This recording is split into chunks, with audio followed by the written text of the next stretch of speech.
Welcome dear friends, fans, and customers of MACMAN Pro products. In today's tutorial we will show how to change the vehicle visualized on the screen of our latest DVM product. The easiest option is: first, open the door to your awesome Alfa Brera or 159.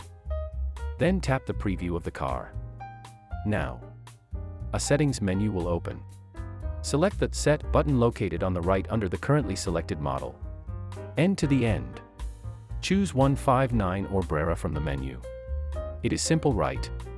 A wonderful day from us, the team of MACMAN Pro EOOD. Subscribe to our channel and give us a thumbs up.